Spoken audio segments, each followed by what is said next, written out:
ये साल 2023 Indian diplomacy और जियोपॉलिटिक्स के लिए एक बेहद अहम साल के रूप में दर्ज होगा। और हो भी क्यों ना, आखिर इस साल भारत G20 जैसी क्रूशियल इंटरनेशनल ग्रुपिंग की मेजबानी जो कर रहा है।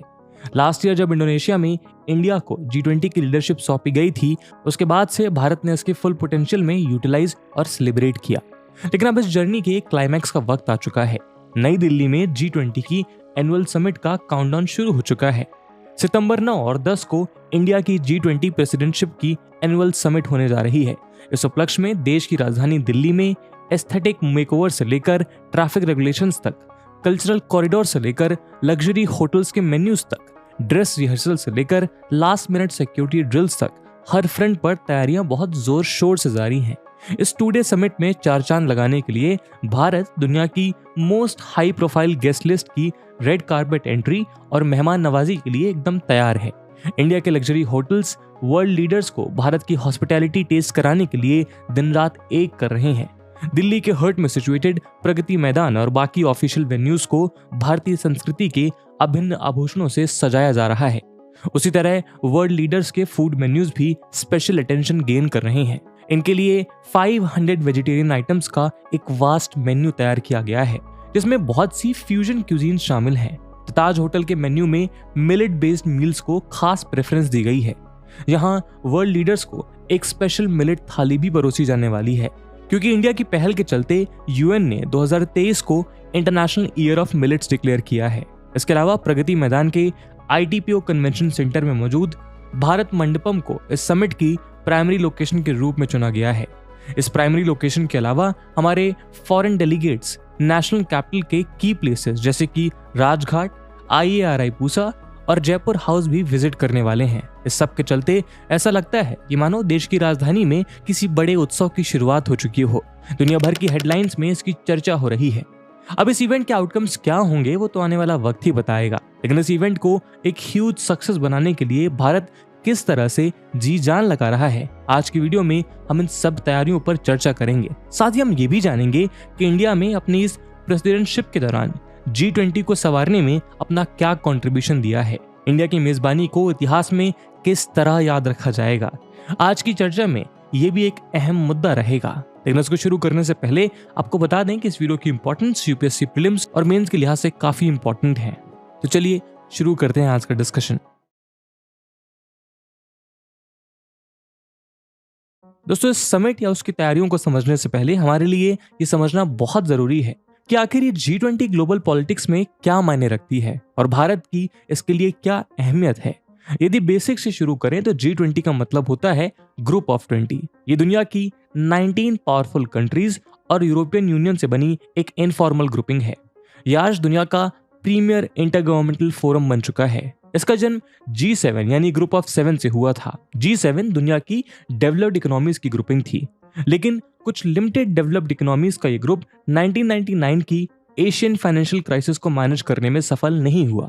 ये एशियन फाइनेंशियल क्राइसिस थाईलैंड से ओरिजिनेट हुई और थाईलैंड तब इस ग्रुप का पार्ट नहीं था। तभी से G7 को एक ऐसी ग्रुपिंग की जरूरत महसूस हुई जो उस दौर के ग्लोबलाइज्ड वर्ल्ड को बेहतर रिप्रेजेंट कर सके। बस फिर क्या था, G7 की एक समिट में G20 की फाउंडेशन रखी गई। G7 यूरोपियन यूनियन और दुनिया की 12 इमर्जिंग इकोनॉमीज का यह ग्रुप उस समय मेंबर स्टेट्स के फाइनेंशियल मिनिस्टर्स की मीटिंग के तौर पर शुरू हुआ। इसका जन्म विश्व में इकोनॉमिक स्टेबिलिटी को एस्टैब्लिश करने और आने वाले समय में इस तरह की फाइनेंशियल क्राइसिस को अवॉइड करने के लिए हुआ था, लेकिन वो ऐसा करने में पूरी तरह सफल नहीं हुआ।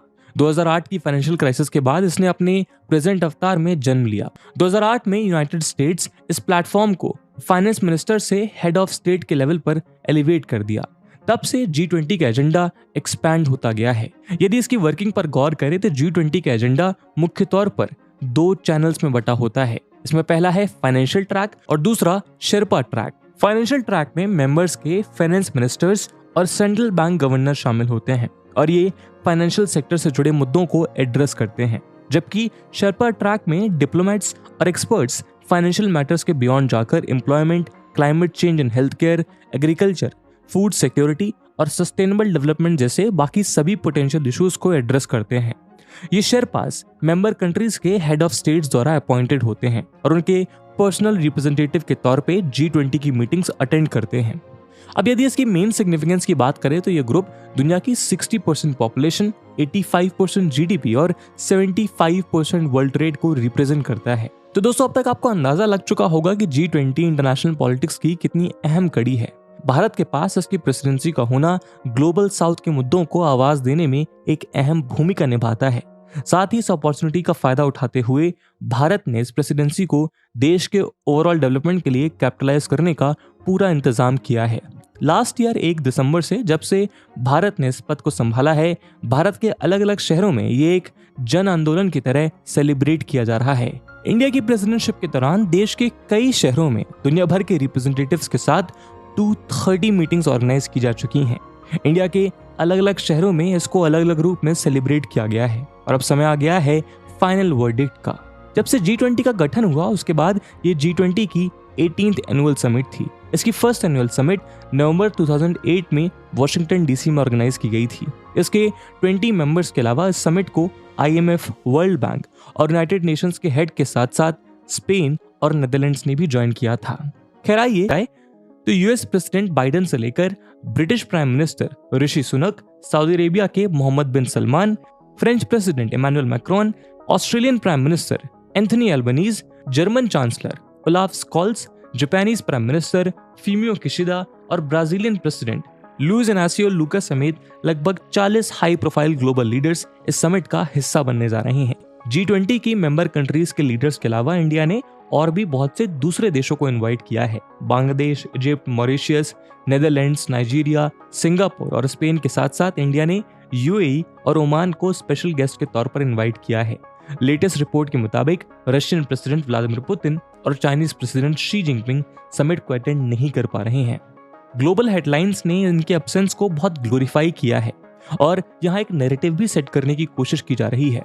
लेकिन रशिया और यूक्रेन की टेंशंस के कारण प्रेसिडेंट पुतिन की इस एब्सेंस को प्रिडिक्ट किया जा सकता था और वो अपनी एब्सेंस को लास्ट वीक एक टेलीफोनिक कन्वर्सेशन के थ्रू इंडियन PM को ऑलरेडी कन्वे कर चुके हैं। और जहां तक बात चाइनीज प्रेसिडेंट शी जिनपिंग की है, तो जिस समय इस वीडियो को रिकॉर्ड किया जा रहा है, भारत को चाइना से कोई रिटन कंफर्मेशन नहीं मिला है। मीडिया रिपोर्ट्स के मुताबिक शी जिनपिंग के बजाय चाइनीज प्रीमियर ली इस मीटिंग को अटेंड कर सकते हैं। बहुत से एक्सपर्ट्स ये अंदाजा लगा रहे हैं कि चाइना ने हाल ही में जो नए कंट्रोवर्शियल मैप्स रिलीज किए हैं, जिसमें वो अक्साई चिन और अरुणाचल प्रदेश के कई हिस्सों को अपनी टेरिटरी शो कर रहा है, उसी के कारण वो ये समिट अवॉइड कर रहा है।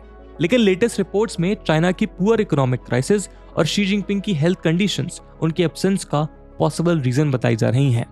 खैर इस समिट के बाद Indian PM Narendra Modi G20 की प्रेसिडेंसी की कमान ब्राजीलियन प्रेसिडेंट लुला को सौंपने वाले हैं।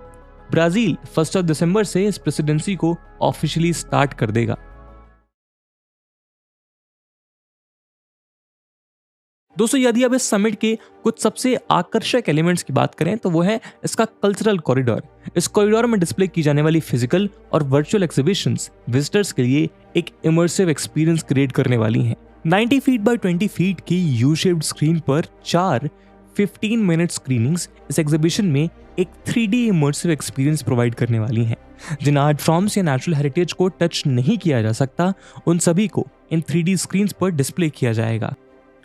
यहाँ पनीनी के अष्टाध्यायी से लेकर UK के मैग्ना कार्टा, US का चार्टर ऑफ फ्रीडम, चाइना का फाहुआ लिदेत जार, फ्रांस से मोनालिसा की एक्चुअल पेंटिंग और जर्मनी की ग्यूटेनबर्ग बाइबल समेत 29 कंट्रीज के ऐतिहासिक और आइकॉनिक मास्टरपीसेस और आर्ट वर्क शामिल हैं। साथ ही ये वर्ल्ड रिनोन्ड आर्टिस्ट जैसे कि लियोनार्डो डा विंची और सिग्निफिकेंट कल्चरल सिंबल्स जैसे कि UK के शेक्सपियर की फेमस ट्रेजेडी हैमलेट की परफॉर्मेंस भी देखने को मिलने वाली है। यहाँ कास्का नामक रशियन आउटफिट से लेकर इटली के जियोवानी एंजेलो द्वारा 2nd सेंचुरी में स्कल्प्टेड अपोरो बेल्वेडेर और साउथ अफ्रीका की स्टेकफोंटीन केव्स में डिस्कवर किया गया 2.5 से 2.8 million years old fossil skull मिसेस प्लेस भी शामिल है।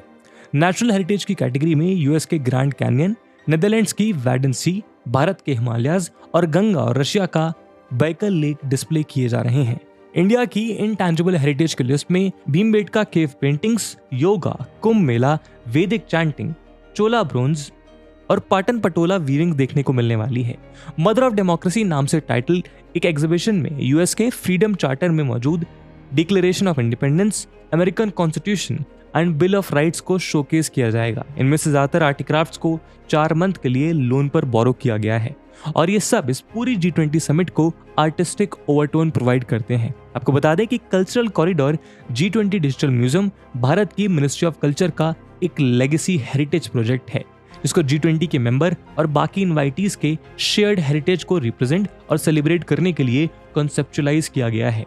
यानी इसका मकसद G20 और बाकी विजिटर कंट्रीज की कला का 360 डिग्री व्यू प्रोवाइड करना है और उसको फाइनली सितंबर 9 को भारत मंडपम में अनवील किया